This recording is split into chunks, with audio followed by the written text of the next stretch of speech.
Okay. Can I see the test? Yeah. Yep. Okay. All right. Real quick here.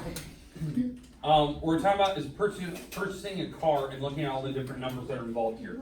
The goal today is every day we're in this section is to review that formula that we had, to make sense of it, and to get to all the different parts of it, of the actual car buying process, especially if you're going to order new versus if you're going to buy used, that type of thing. There's lots of different numbers you have to worry about. All right, so here's the first thing. We're in the first section of chapter 5.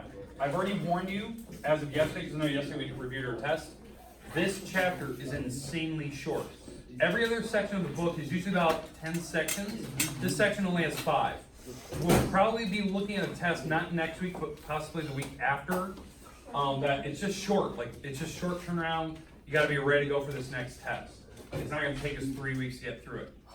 So what we're doing is we're talking about buying a car. Purchasing a car, however you want to say it. The big thing is we need to know the formula that's involved here. This is called a simple interest loan.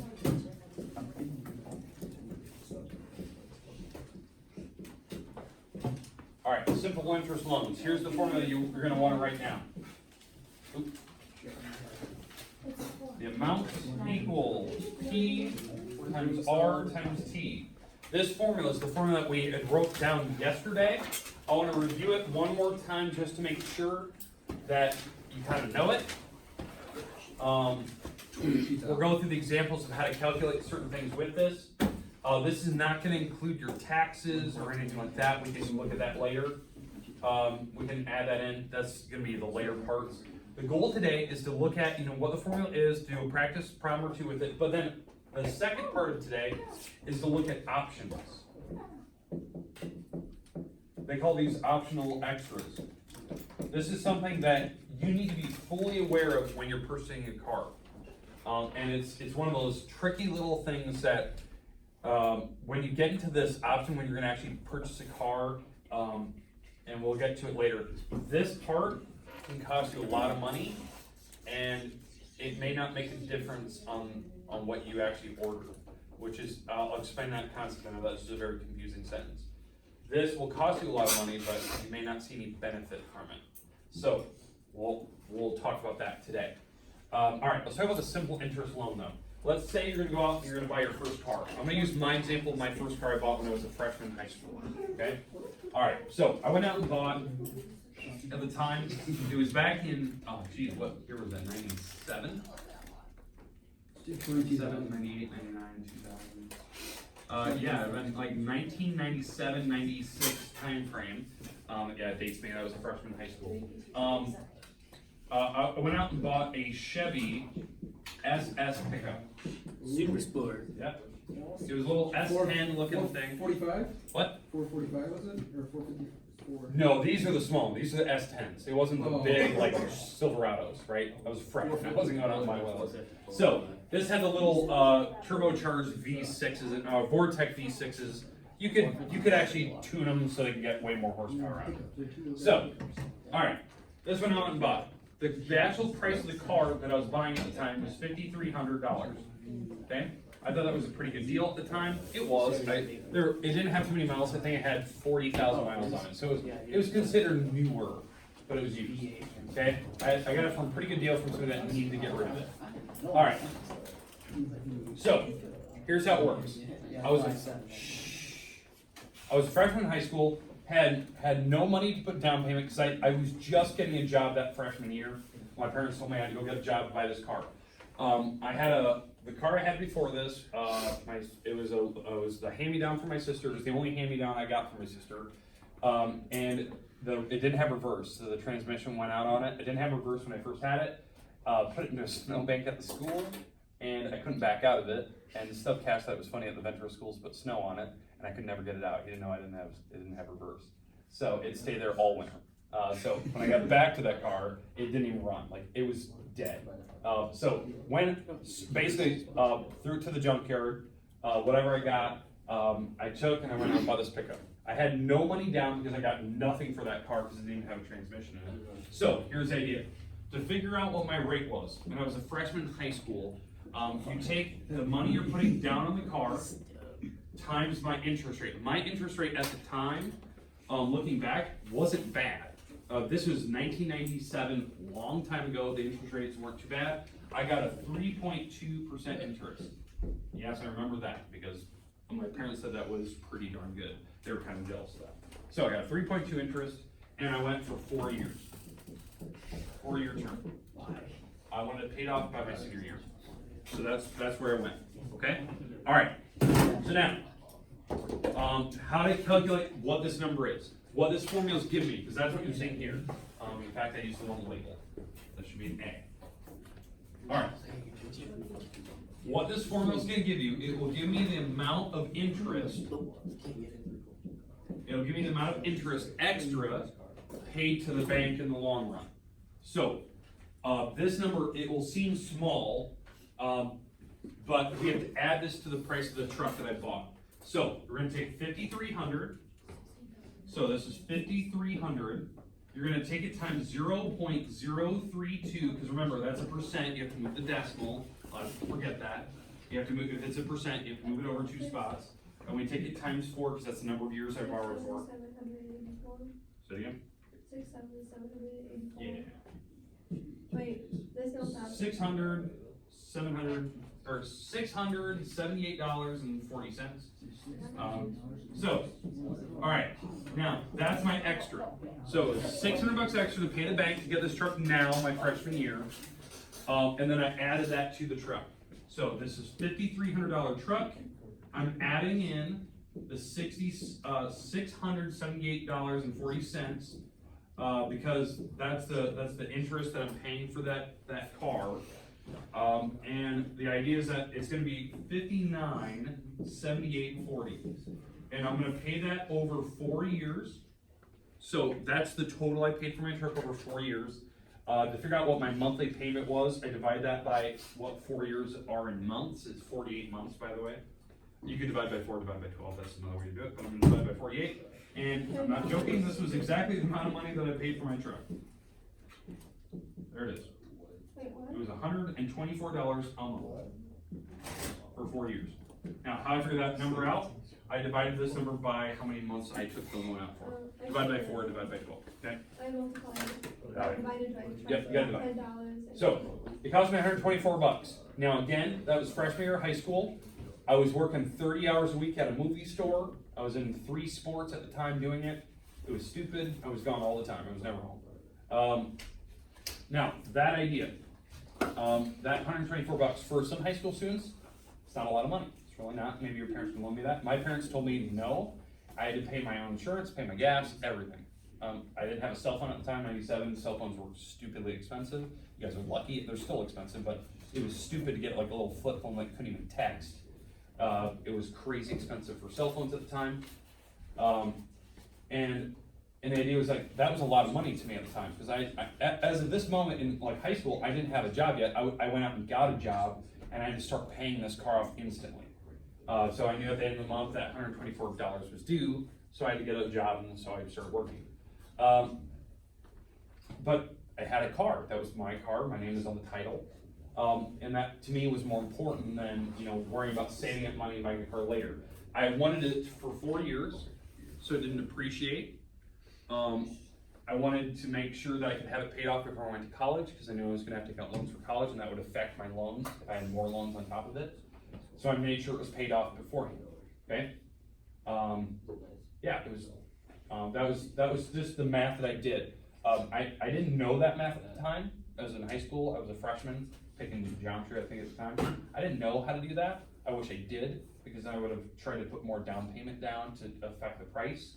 Because that was something I was clueless about. I didn't know that type of stuff. Now, the things that I was not affected by was the optional extras. What I looked for in the truck, what I was looking for at the time, I looked for a certain model of pickup, certain size, and I was looking for a certain model. I was looking for the SS. That's what I was looking for. Okay, so I kind of knew what I was going for. The problem was that looking at the extras could have affected my prices, like looking at premium wheels on it, looking at the stereo, or the options for the bed. They had different packages of truck. So the optional extras can affect resale. So these are the things that the manufacturer will actually provide you, and it will help resale value. So it's like the type of package or truck. So package that you have. So what I mean by that is that the truck that I bought, SS, that was a certain model package of the car, that was a certain type, that affects resale value, that will drive up my resale cost or resale value later. They had off-road packages. These are things you want to watch for. Sometimes they don't help you in resale. So that's something that you have to do research. I didn't do that. I had no idea what that was. That I would look at Craigslist, I would look at Auto Trader, and I know I'm looking for a certain car, but I was looking at what would happen 4 years later on that car. I looked for the same car, but I looked 4 years older. That's something I do now. Like if I'm looking for a 2013 pickup now, this is what I'm doing. I'm gonna look at what happens if I were to take the loan out for 5 years. What's gonna happen if I looked at a car not in 2013, but in 2008, 5 years later? What was the depreciation of that car? What models are still selling for higher money? That's what will affect what I purchase. The packages is the big deal. This is the part you can get stuck on.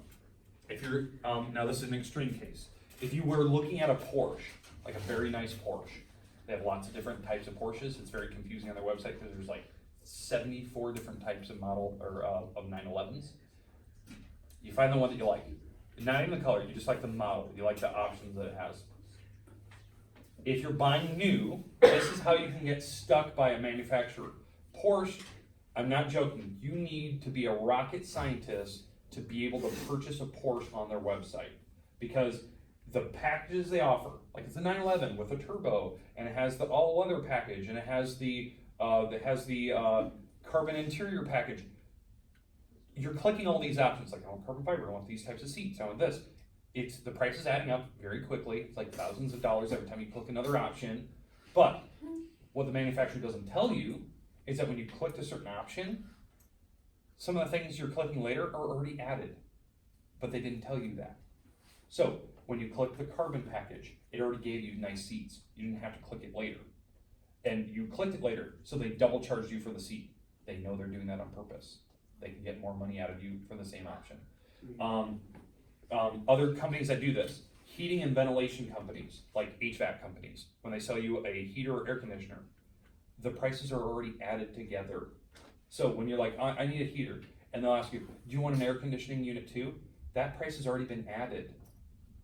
So when they go, oh, it's gonna be $2,500 for a new heater, that's also with air conditioning. You probably should just say, yes, I want an air conditioner too. Because if you say no, it's still $2,500 and you don't have the air conditioner. That was gonna be a free option.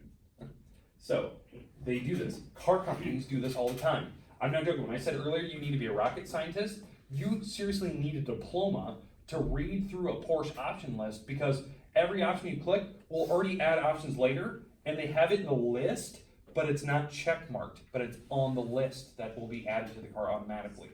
It is the most confusing thing in the world. Every manufacturer does this. Ford does this. Chevy does this. Everyone does this. They call them cold weather packages. Cold weather packages adds a heater to your seats. It also adds the floorboards. It adds the rubber guards to the back of the car. But guess what? You click all weather package. You click the winter weather package. Later on in that list, they're going to say, do you want floor mats? They already gave you those. Why are you clicking them again? They do this all the time to get more money out of you. Okay? You need to talk.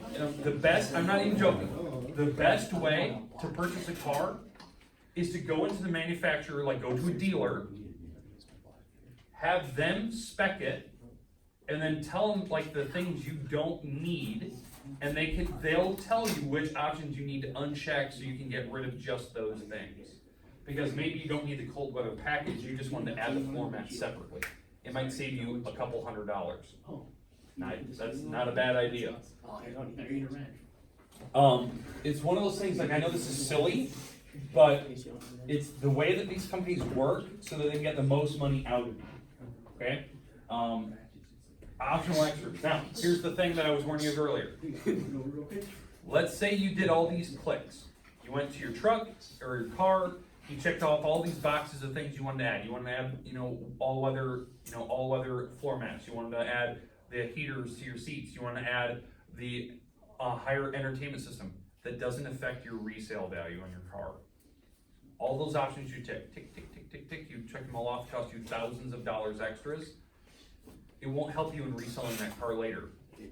Really, the only thing that ever helps you resell the car is the number of miles that are on it, what type of model it is, and how and what the condition is on the outside.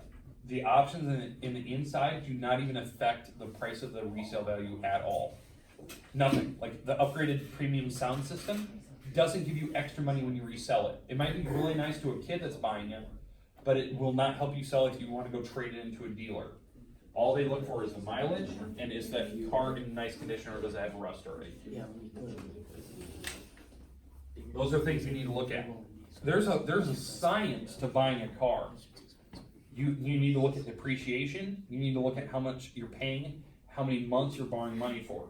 Because the one thing I didn't think about, and I didn't have to deal with this, by the way. I bought my car for 4 years. I made my payments. I didn't even think of this. I just knew that I took care of my car very, very nicely. I didn't even think about if I wanted to resell that car, I have to worry about the depreciation versus how much I'm paying. Because the first time I paid my $124, you just subtract $124 from this. That was one payment. So I still owe, $5,800. Subtract again, now I owe $5,700.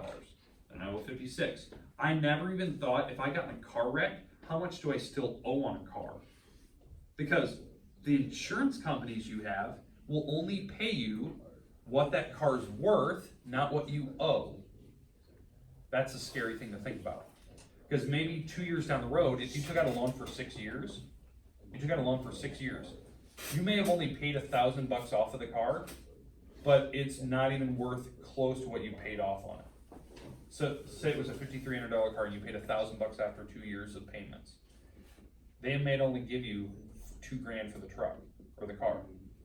You have a difference of $2,000 you're off by. It's called a gap. You need to talk to your insurance companies. I know you guys are young, but when you take out insurance on your truck, car, whatever you have, get gap insurance. Nothing's worse, and I think it happened to it wasn't my sister, it would have been, I think, my uncle. Brand new truck, wrecked it, and the gap between what his payments were and what it's worth was so big that he was still paying on a car he didn't even have anymore. He had to make up the difference and make car payments on a car he doesn't have. And you have to pay that off, because his insurance didn't pay the gap. Certain companies do. I'm not gonna say any names, but there are certain companies that it's automatically added to your insurance, they cover you. Check your insurance company. If you take out a loan for your car, you have to be on full insurance. Shh.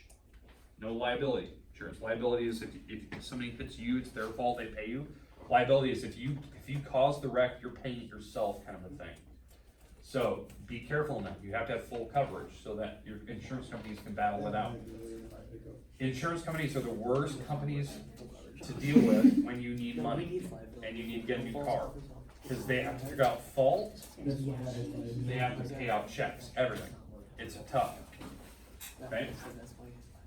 Alright, now, one thing you gotta think about, and I never thought about this, gas nowadays is a big thing. Gas for me, and I know you're gonna be jealous of this, gas when I was in high school, freshman year of high school, gas was 94 cents a gallon. 94 cents in 1997. By the time I was a senior, it was $1.12. My sophomore year of college, it was $4.30 because of President Bush. You can thank him for that one, because he went to war instantly. Okay, after 9/11 happened. So it was $4.50 a gallon, and I was driving a truck that got 6 miles per gallon. It cost me $130 to fill my tank to go down to Iowa State, and I would have to fill it when I got there because it was already empty. So, those are things I don't think about. You will have to worry about that in this day and age. Okay? Other things you'll have to worry about. The type of car you buy and the insurance. I don't know, Mr. Dyer, because I know you just bought a truck. Insurances, are you co-signing with your parents, or are your parents gonna insure it and then you're just kind of on their policy? I think my parents are paying the insurance. You're lucky. Okay, that's nice. That's a good thing to have. I didn't have that luxury. I didn't even think about this. I bought my truck. It was my truck. My name's on the title. I have to get my own insurance. My insurance at a 16-year-old boy with a truck was insane. I don't know how much mine is. I know it's a lot though. Mine, because when you're in high school, boys are higher premium rates than girls are. It's a sexist thing. They say there's a bunch of statistics behind it. It's sexist. I was paying more insurance a month than my car payment was. I was paying, I think it was $158 a month.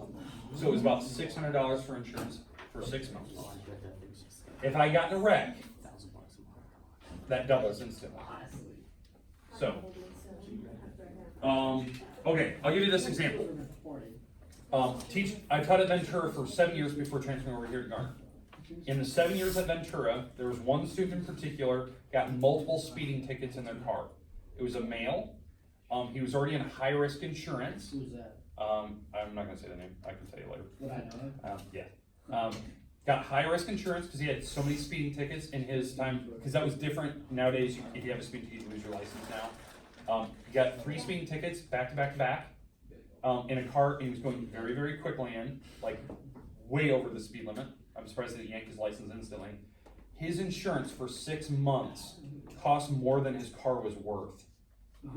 His insurance was $3,500 in 6 months. $3,500 divided by 6 months is $583 a month for insurance on a car that was probably worth about $2,000. Okay, so the car's worth was less than the insurance he was paying. Okay, and the worst part was it didn't matter what car he moved to next. He had to be insured underneath it, and this got added on to any policy he was under, because he was under quote unquote high risk insurance, because he was speeding all the time. So now that's a lot. That's silly. It's a silly amount of money. Big thing today. Okay, here's what I want you to think about. What we're going to be doing the next couple days, because I told you I want your Chromebooks here. We're going to look at certain companies over the next 2 days in here. Okay? We're going to look at like a high-end car maker and just kind of a normal average car maker. And we're going to look at the difference in option lists. But I want you to see this for the first time, that you can see the confusion that happens when you start ticking boxes. If you're actually what they call speccing a car, finding specifications for a car that you're going to order as new. I want you to see this, because it's very different than my used. Used, you just pick up the one that you kind of like, and that's what you go with. You don't have the option unless you're going to add stuff in, like third party aftermarket parts. It might be easier to order aftermarket parts for a car than it is to try to spec it at a certain price bump. Okay, that's what we're going to be looking at. So I know I said bring in your Chromebooks today. The companies we're going to look at in the next 2 days, we're going to look at Porsche, because I want you to experience how confusing it is to look at a Porsche website and to try to spec a car. We're going to look at like Ford or Chevy. I'll give kind of leeway. And then we're going to look at kind of a newer company that's coming out, which is Tesla, because you need to kind of look at it, and you need to see the options on what they offer, because it's not a lot.